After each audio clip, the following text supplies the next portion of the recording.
So thank you again for joining me. Today is our last session. 6 weeks gone pretty fast. Didn't think it's gonna go so fast. And thank you for making that choice, for giving yourself that space to be with yourself for that hour. And again, I'm going to ask if anyone's got any questions from the previous week that you might want to, reflect on now, or anything you would like to share, maybe. Okay. In that case, today, as promised last week, I would like to finish the conversation, or rather teachings about thoughts, uh, by speaking about the beliefs that create the thoughts. And then we will move on to wrap up the 6-week course with mindfulness of forgiveness. So I'll invite you to make yourself comfortable. Take a position that is supporting you the best at this moment.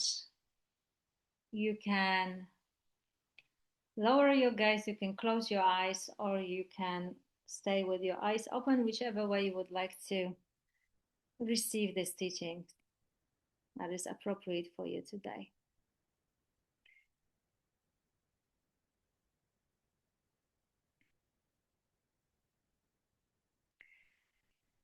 Okay, so I would like to invite you to bring to your mind a recent connection, conversation from today, from yesterday, something simple and pleasant. Bring that conversation to your mind.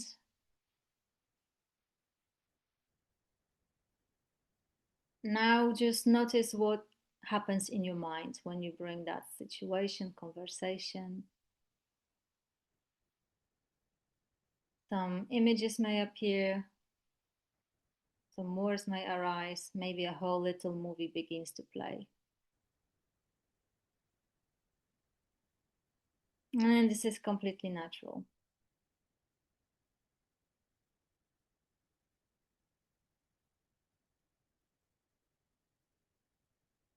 Thoughts are continually generated in the mind. And we also have the capacity to notice that thinking is happening, to witness it,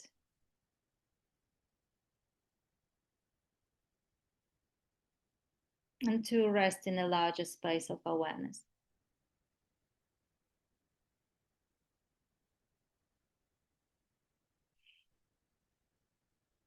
And as I shared in the previous talk, there is a power in remembering I'm not my thoughts.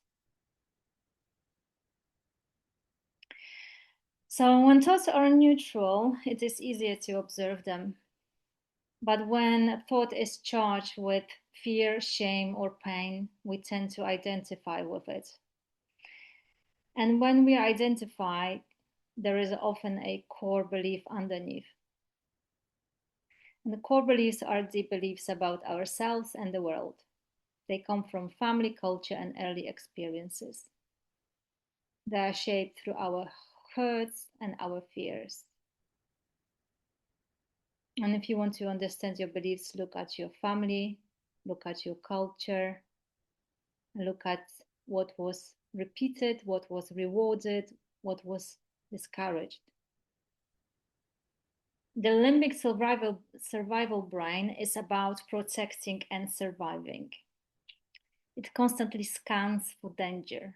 The frontal cortex of the brain helps us create meaning and build a map of reality so we can navigate life. The brain predicts the future based on the past and then encodes experiences of danger more strongly than pleasant ones. So painful memories often stay with us more strongly, while pleasant experiences may be forgotten more easily.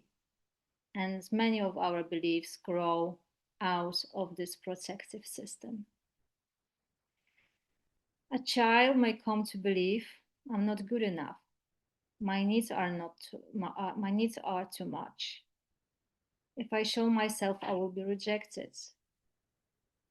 These beliefs may have protected us at one point, but later they can limit our life and how we live. We are also very much attached to being right. There is a saying, the world is divided into people who think they are right. And that is the whole saying. We hold tightly to our views, yet many beliefs are not the truth. They are maps, points on the map. And the map is not the territory. A belief is a mental representation. It is not the living reality. This is what is meant by real but not true, a phrase often used by Tsokani Rinpoche. A thought is real because it's happening.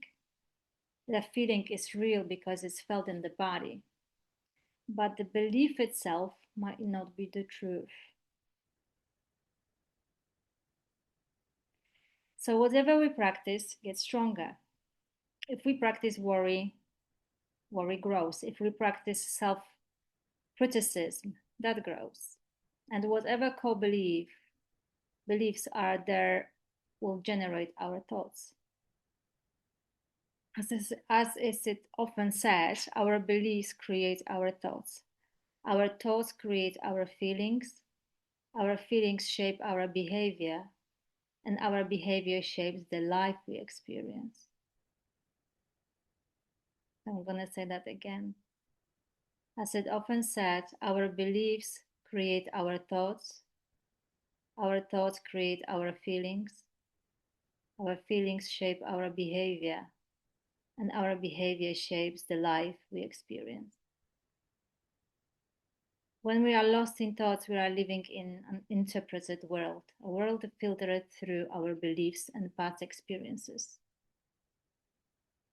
And that is not a true home. Interpreted world is not a true home.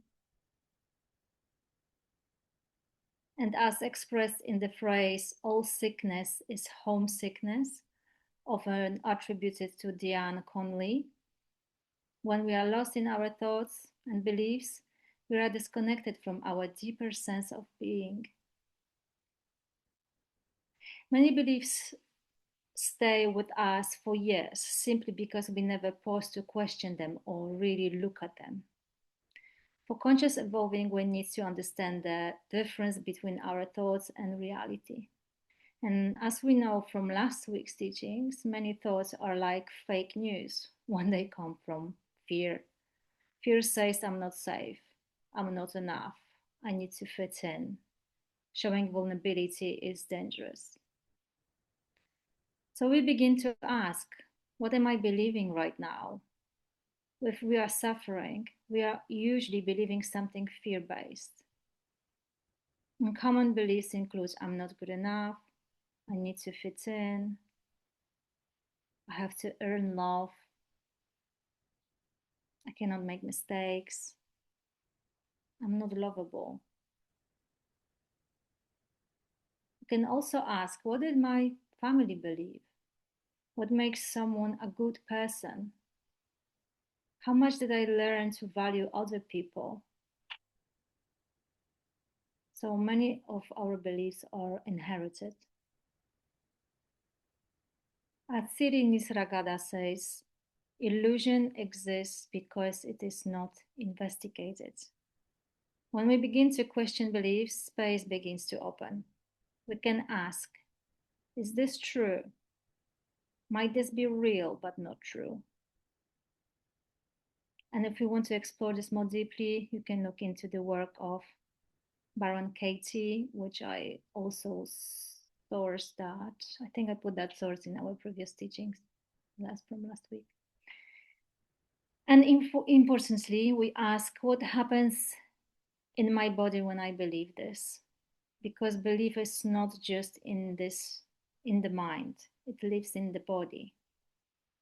This matters because the body shows us the cost of the belief, the tension, the stress, the anxiety, the pressure we're putting on ourselves, and the pressure on the nervous system. Over time, these patterns can affect our mental and physical well being. This is also connected to the window of tolerance, a concept developed by Dan Siegel. The window of tolerance is the optimal zone of arousal where we can function effectively and manage our emotions without becoming overwhelmed or shutting down. And when we move outside of that window, this window of tolerance, the body shifts into survival responses, such as anxiety, panic, anger, urgency, or the other side, which is numbness, disconnection, or collapse. Fear-based beliefs often push us outside this window. So the practice is not to fight beliefs, but to become aware of them. One way we do this is through the process of RAIN, which we discussed a few weeks ago, where R stands for recognize what is happening, and A stands for allow it to be there, and I stands for investigate, which with curiosity, and N stands for nurture, nurture with kindness. We ask, is this belief true? What is it like to live with this belief? Where do I feel it in my body? What does this part of me need? This is how we begin to relieve the suffering of belief. Beliefs can divide us from ourselves and from others. They create the sense that something is wrong with me or something is wrong with you. But when we begin to look more deeply, something softens. If I do not know you, it is easy to judge you. If I truly see you, something changes. I will take a moment to close your eyes if they are not closed and bring to mind one belief that limits you.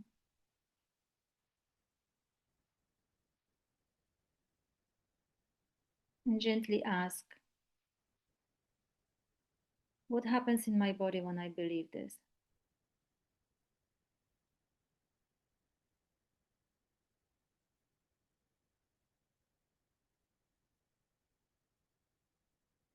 Is it true?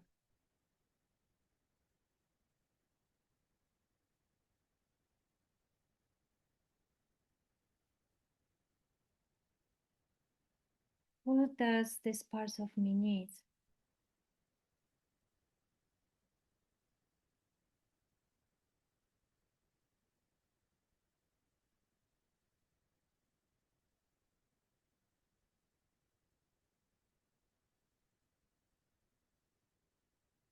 And offer any kindness, a little kindness, compassion.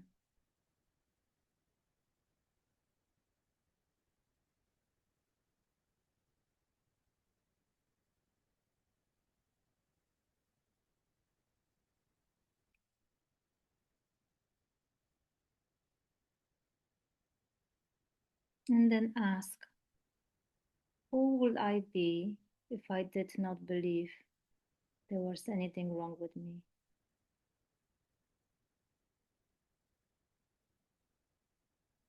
Who would I be if I did not believe there is anything wrong with me?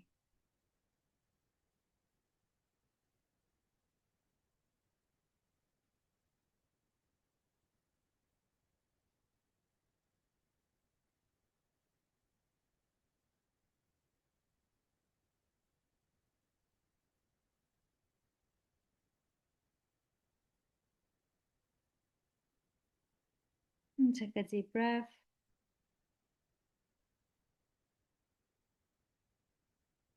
And slowly, gently exhale.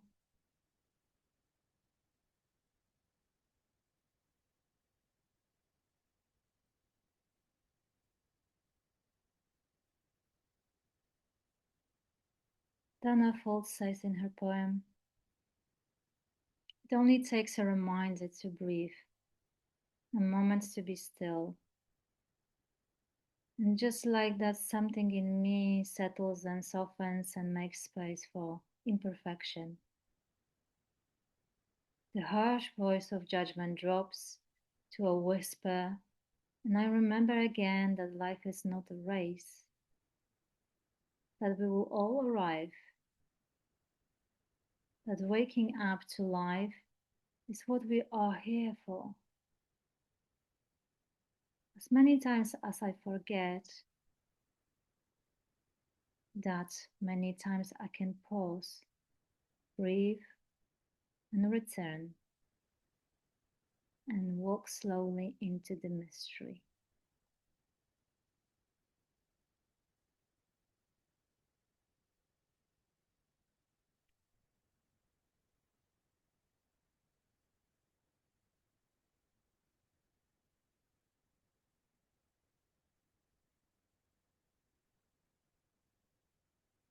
All right, that was teaching and a little tiny short practice on beliefs. And now I'm gonna move into mindfulness of self-forgiveness. If you would like to readjust your body again, get a glass of water, change the light, fix the light.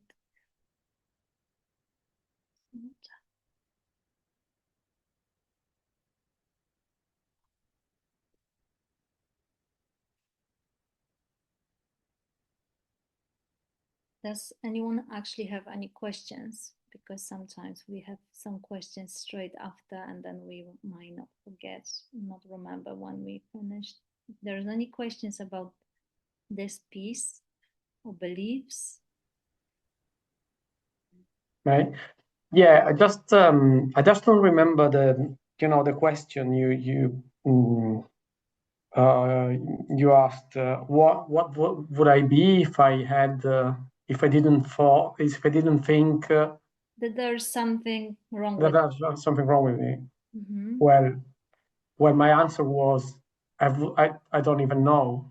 Mm-hmm. I don't know. So Then okay. Do you wanna sit with I don't know? Is I don't know acceptable? no, I don't think it's acceptable. But at the I, moment is where Julian, what I'm saying is that if you ask yourself that question and the another question pops out, maybe you can sit with that question as well. Is that a possibility for you? maybe yes. Yeah. So this is how inquiry could look like, because if there is a protection, Okay. and when we inquiring that, you might have that sense of like the ego wants to protect you, there is that shield, there is that protection, that's still the fear maybe of going somewhere, of answering that question because it's powerful question, then maybe there's not a good time, maybe you're not ready, maybe there is other reason, maybe there needs to be other question that needs to be asked first. So whatever comes in, inquiry into that question as well. Okay. Thank you. Curious about what comes up for you, you know? Well, thank you. Does that make sense? Yeah. Yeah. Absolutely. Okay.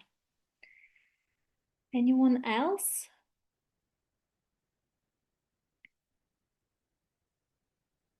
Okay.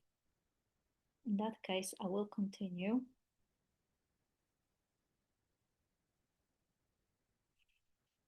Moving into self-forgiveness.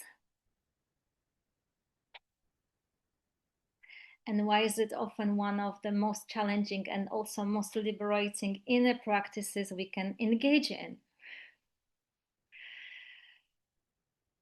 I will begin with teaching from Tara Brach that sets the tone for everything that follows, really.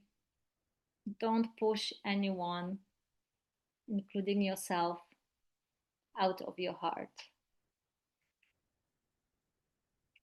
And this is just not the only poetic idea, it's a radical instruction, because so often when we think about something we regret, something we have done or failed to do, the first impulse is to exile ourselves inwardly, to push away, to tighten, to judge.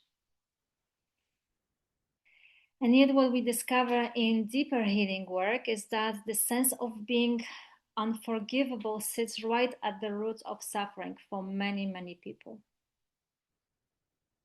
There is often a quiet but persistent belief that something is fundamentally not okay in us.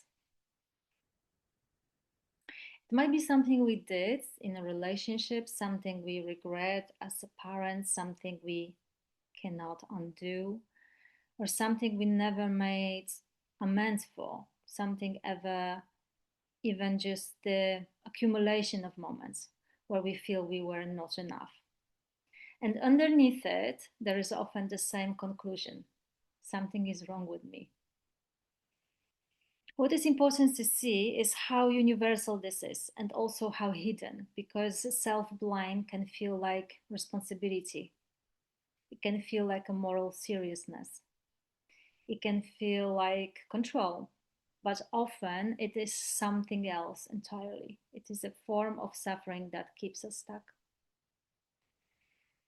There is a teaching from Charlotte Jacobbeck that our capacity to know joy is directly related to our capacity to forgive. This points to something very direct. Forgiveness is not an abstract virtue, it is connected to how much life and aliveness we can actually feel. And yet, most people discover that forgiveness is not easy at all.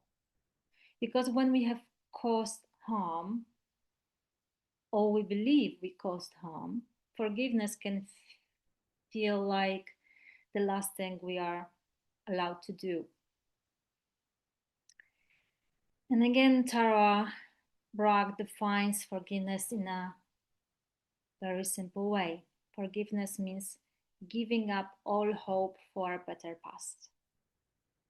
And this is where the difficulty begins, because psychologically we are often still trying to repair the past through self punishment, as if suffering now could somehow balance the equation.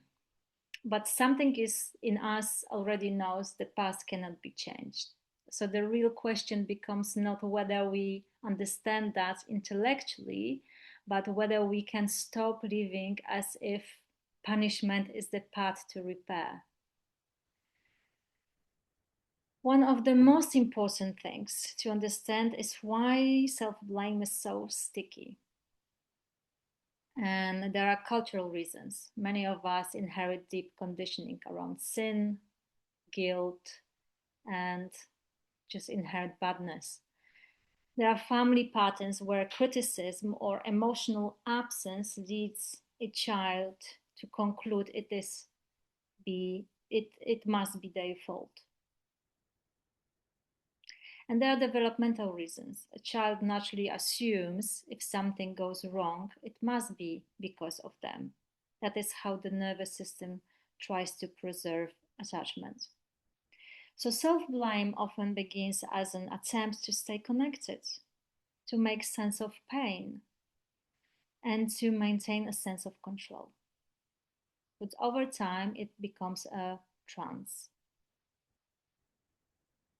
a narrowing of perception where we only see one thing. I am bad, I caused this, I cannot be forgiven. And in that trance, we lose access to the wider truth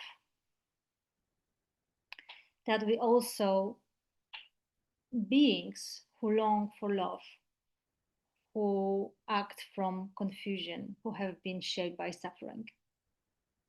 There is a simple metaphor that illustrates this beautifully. A person sees a dog under a tree and feels warmth and friendliness. Then the dog suddenly becomes aggressive. The person feels fear and anger. But then they notice the dog paw is caught in a trap. And everything changes again. This is what happens in self-forgiveness.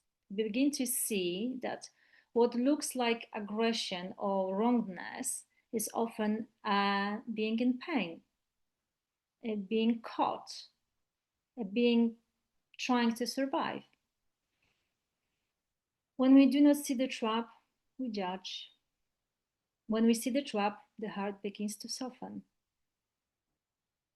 But what makes this so difficult is that self-blame often feels safer than what is underneath it. Because underneath it, there is usually grief or shame or fear or loneliness or sense of emptiness. When one of the most important discoveries is this work in this is this, that self-blame is often protected. It buffers us from feeling what is more vulnerable and raw. So paradoxically, it can feel safer to stay in self-judgment than to open to grief. That is why forgiveness is not simply letting go of a thought. It is a movement towards what has been avoided. When Tara Bryce invites the inquiry, she often asks questions like, what is wrong with forgiving myself? And what is difficult to feel it if I let go of blame? What emerges is often very human. It's an anger that pops out. There is a fear and a horror, a grief, a loneliness. The fear of being unlovable, the fear that it might be the truth. And sometimes even a surprising answer. There's a joy. And yet the question remains, if there is a joy in letting go of blame, what keeps us holding on? This is where insight becomes very important because we begin to see that punishment often carries hidden beliefs. If I forgive myself, I will do it again. If I forgive myself, am I letting myself off the hook? If I forgive myself, am I condemning myself? Am I condoning harm? Or as Jack Hardy puts it in his characteristic irony, the first thing was I learned to forgive myself. Then I told myself, go ahead and do whatever you want. It's okay by me. So this captures a deep fear that without self-punishment, we will lose moral structure.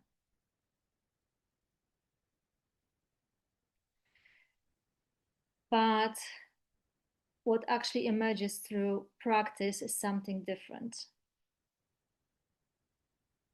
Not in responsibility, but clarity and the ability to respond rather than repeat unconscious patterns. This is why self-forgiveness is not regression.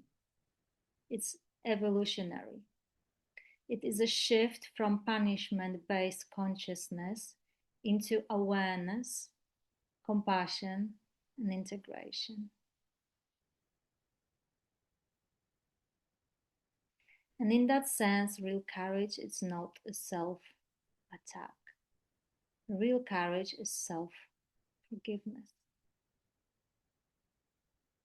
And as Dana Foltz writes, do you value your reasons for staying small more than the light shining through the open door, forgive yourself. Perfection is not a prerequisite for anything but pain. Please, oh, please, don't continue to believe in your stories of separation and failure. This is the day of your awakening. And this speaks directly to the heart of the practice. We are asked to see what we are holding on to and to ask whether is it worth to the cost of staying small, dependent, and separate from ourselves.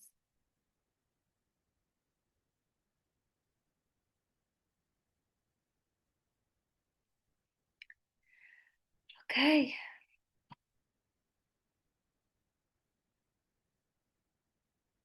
So as you could see, like everything overlaps. I spoke about the beliefs, and then the beliefs are keep popping into, any other teachings about mindfulness or forgiveness or um, emotions and sensations and feelings is all intertwined and combined.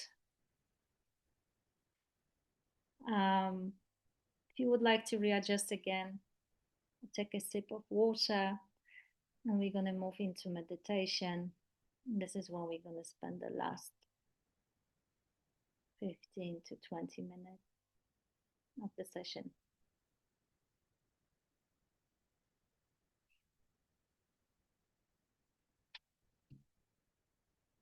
And as you settle in,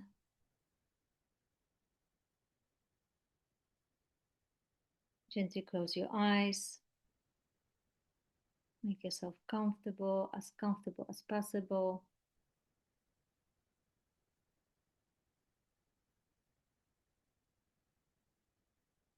Stay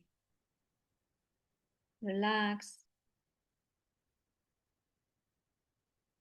And so you feel both alerted and at ease.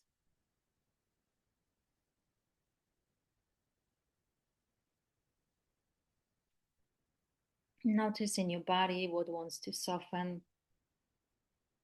what wants to let it go.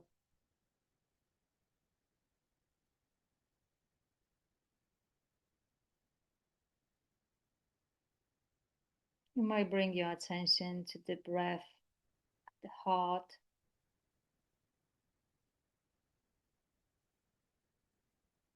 As if the breath could flow in and out of the heart.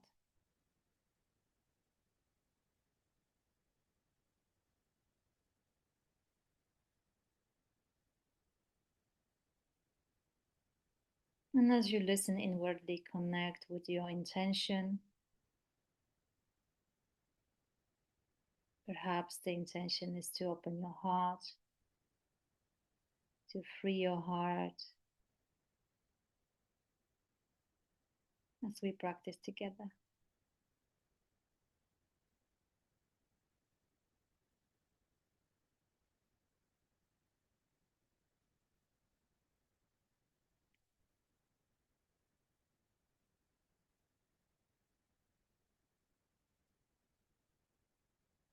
Now gently scan your life and bring to mind some aspect of yourself or some behavior, past or present, that has felt difficult to forgive.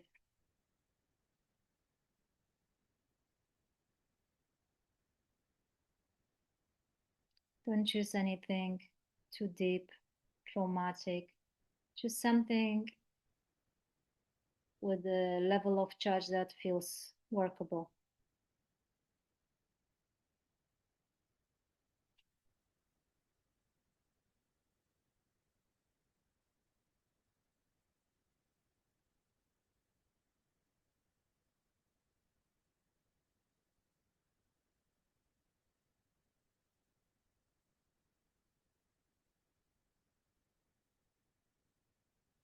Perhaps you feel you've been too judgmental or controlling. Perhaps there are particular ways you have hurt people who matter to you.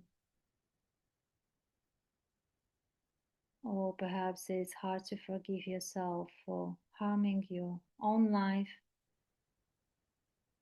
maybe through addictive behaviors or patterns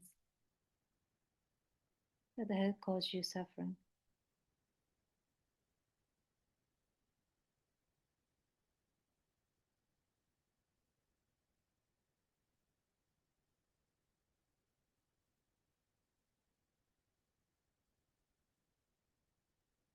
And as you sense what feels unforgivable, allow yourself to lean in gently.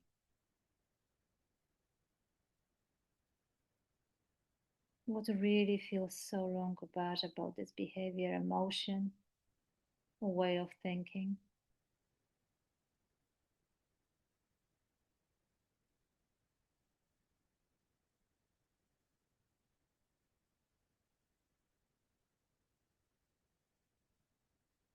And let yourself notice maybe the aversion that is there.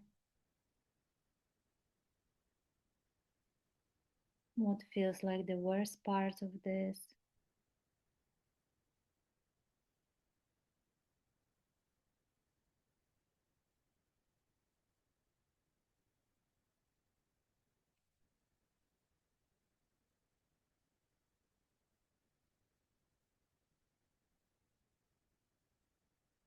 Now allow your attention to explore more deeply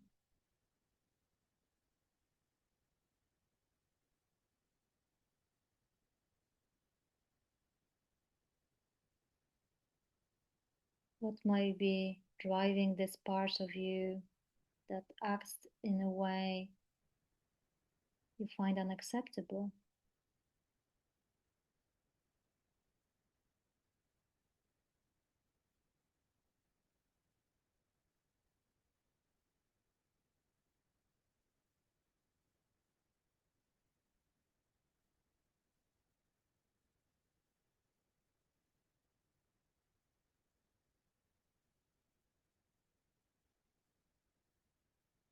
You might bring to mind maybe a moment where you caused someone's harm.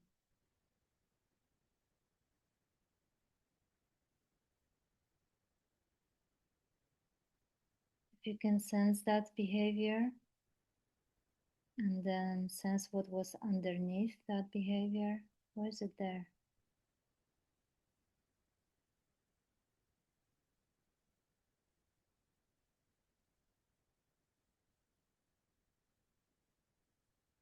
If there is addiction, compulsion, or self sabotage, what the needs were you trying to meet?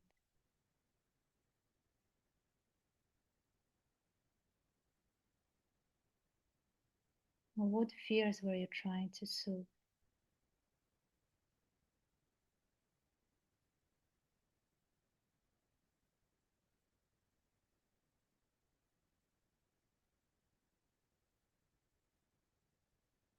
What was happening inside you when you acted in a way that you later condemned?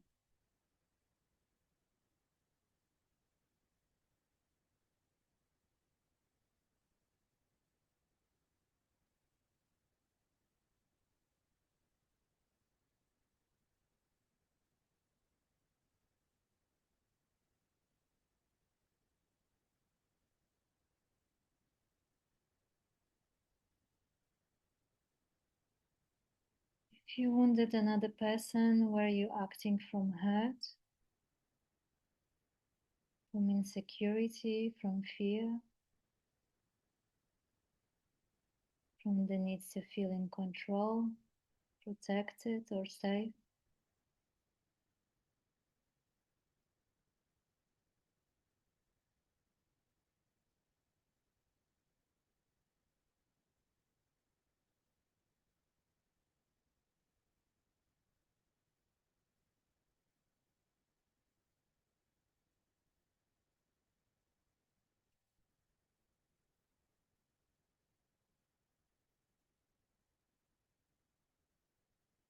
See if you can witness yourself in your vulnerability through the eyes of the most understanding and loving friend or guide.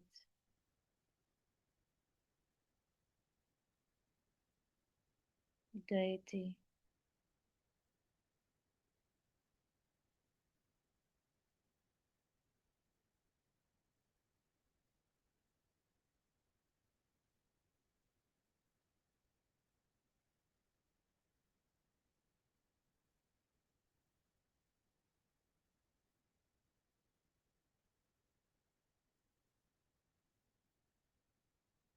Begin to see how, in maybe some way, your leg was caught in a trap when you acted in the ways you now condemn.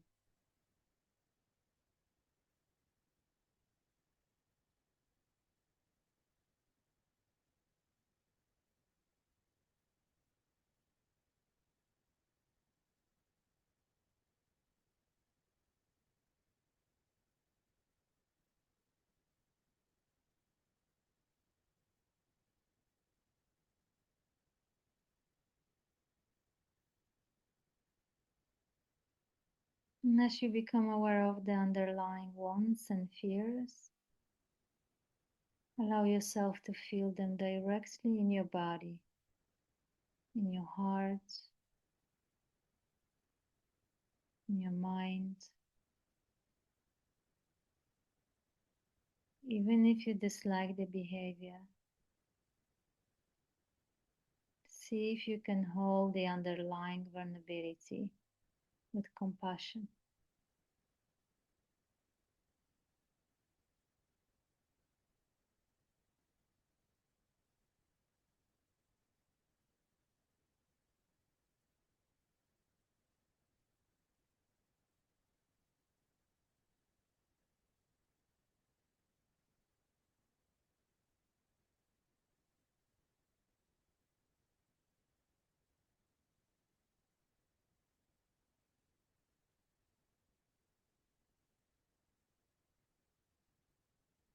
You are a wise and caring witness,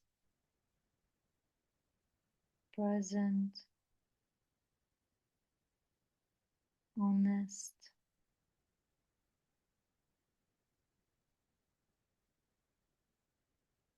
and engaged.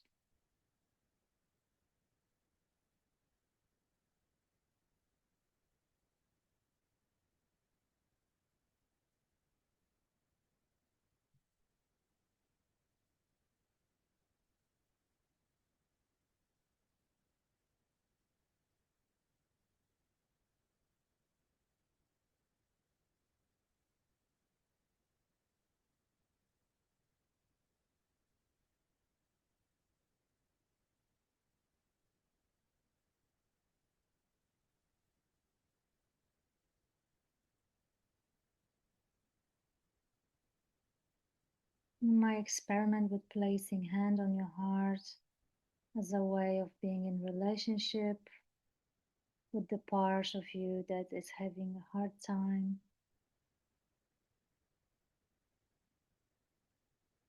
And sense what message or communication of self-forgiveness would feel most healing.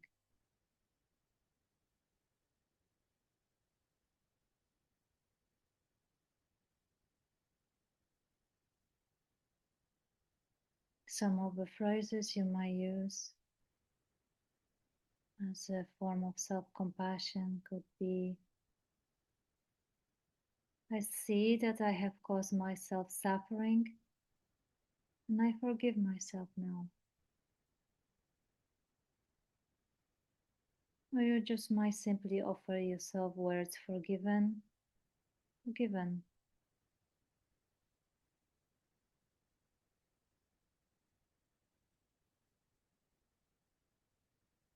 Or just simple, it's okay.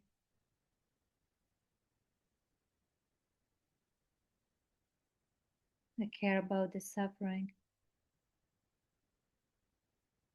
I'm here.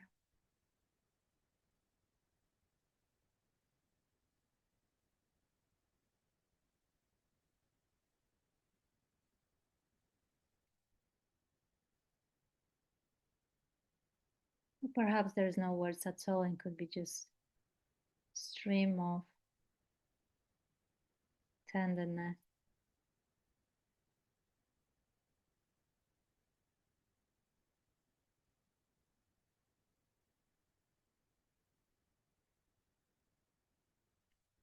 Just see if you can meet whatever is arising for you with this message of forgiveness.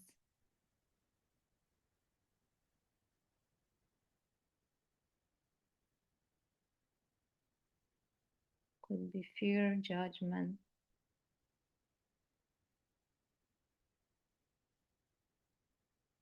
resistance,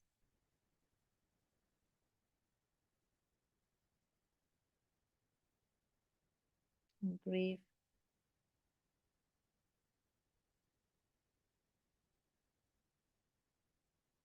All of it can be included.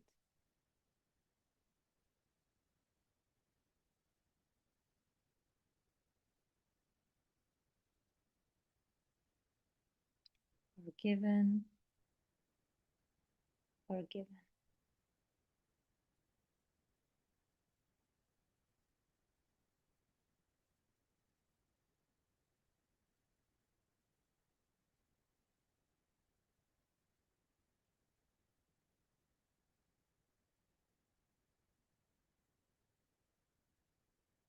If this is hard, difficult, feel stuck, you can gently remind yourself, it is my intention to forgive myself when I'm able.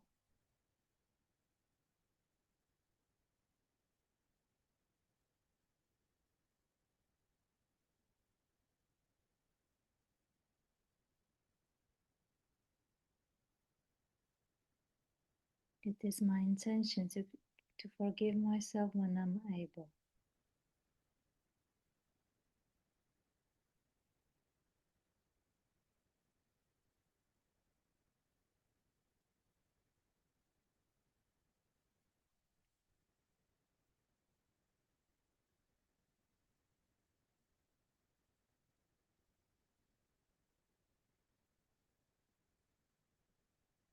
If there is any judgment popping out about this particular practice, that too can be included.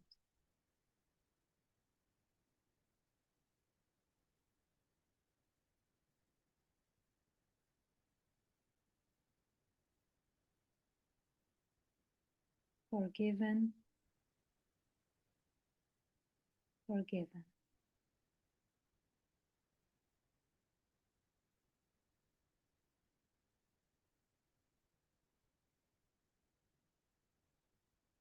And just sense the space that can include whatever is here with forgiveness.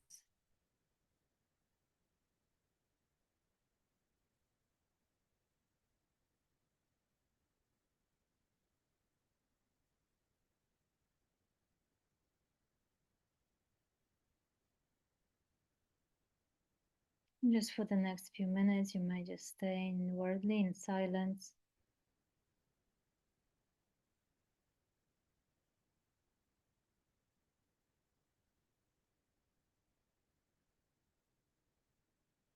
Notice your breath,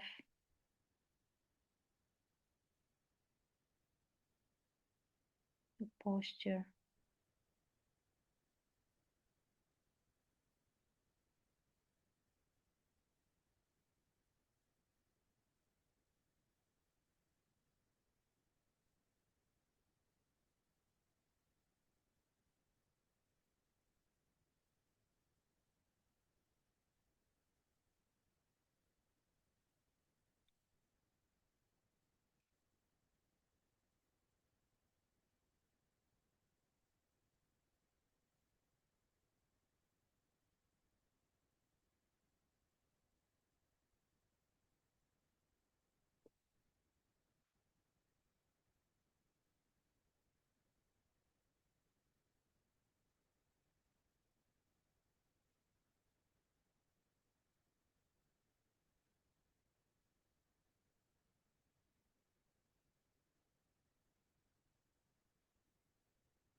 And gently start bringing attention to the surface.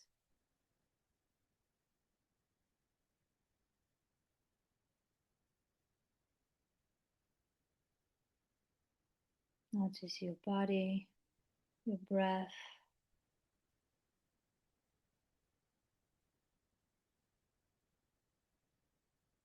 And how does it feel to be in your body at this very moment?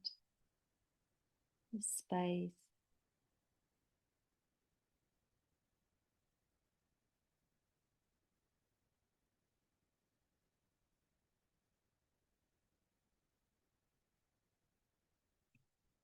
And take a deep, long inhale into your belly. And release.